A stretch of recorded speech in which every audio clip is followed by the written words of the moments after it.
I am 35 years old. I lived in my first marriage for 10 years. I loved my husband very much. He was the first man. I've never cheated on him. But he had a terrible temper, and they quarreled a lot. And at the same time, the passion was crazy.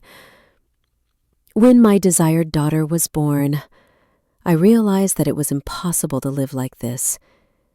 I filed for divorce because I felt that my love had passed amid the screams and insults. The divorce was difficult. The ex-husband pursued, "I love you. I can't come back." I endured. As far as I know, things didn't go well for him. He got drunk and lost part of his business. And something broke in me. She changed men like gloves. It's funny, but one day I met a man in a bar. I thought for one night, but a relationship started. He immediately asked her to get married. Foolishly, I probably agreed. He loves me madly. He adores my daughter, and she loves him. She literally carries me in her arms. My friends are jealous. He is very attractive in appearance and treats me like a princess. I reciprocate as much as I can. I say words of love. I take care of the house. His daughter from his first marriage adores me. An ideal. But I feel like I'm dead inside. I feel nothing but gratitude towards him. And I'm cheating with a man 8 years younger than me. Also married, and as insensitive a brute as I am. And I have no regrets, no guilt or shame. We don't cause problems with each other with a lover. Meetings are only on neutral territory, no traces on clothes and body, no calls. I realize that I am in general an ungrateful creature. But I absolutely don't care. Something like that. The second story. Where to begin? I remember all the disgust of my life and actions. Weary, I no longer know where to throw out what has accumulated. There are a lot of letters, so if you don't finish reading, I won't be offended. Lettering. I got married, knocked up, at the age of 19. My husband was 18. Love from school, 3 years of relationships. Annoyed. He's a kind of macho bully. Bitterly. She loved me to the point of losing her pulse. But after the wedding, she left me at 6 months pregnant, coldly. I haven't worked up yet, I'm sorry.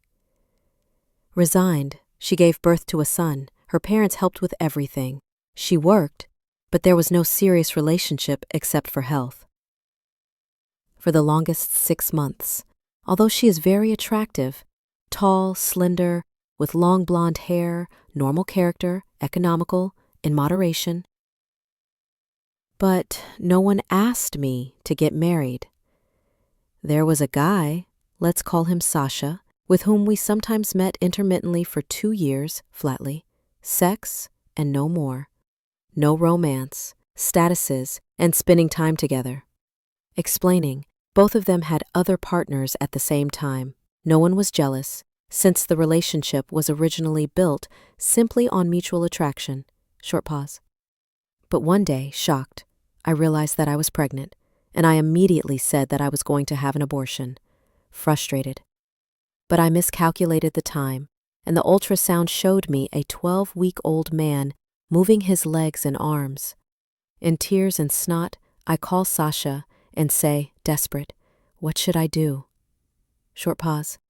He hesitated a little and replied that, surprised, we were going to give birth, although I had already decided to keep the baby for myself. And 2 weeks after we found out that we were going to have a child together, we rented an apartment and moved in together. We've been married for 5 years soon. My son calls him Dad, and his daughter is born, a carbon copy of him, and he dotes on her. Over time, they got used to each other. I thought I loved him, But Sasha sometimes likes to sit with his friends and have a drink. It's good to have a drink. At first, I thought these were isolated cases, but it turned out to be a system. Although he works and earns well, his best friends, Vitya, Anton, and Lyosa, often came to our house. We often drank together, and Sasha got drunk to unconsciousness. Although I always asked him to stop drinking less. And on one of those days, Sasha got drunk, went to bed, and his friend, Lyosha, was going home. I suggested we sit and talk for a while longer. We always had the same interests with Lyosa. It was easy and interesting to talk about everything with him. We could even sometimes say the same thing together. It was already late enough, and I offered to stay the night with us. One of the rooms was vacant.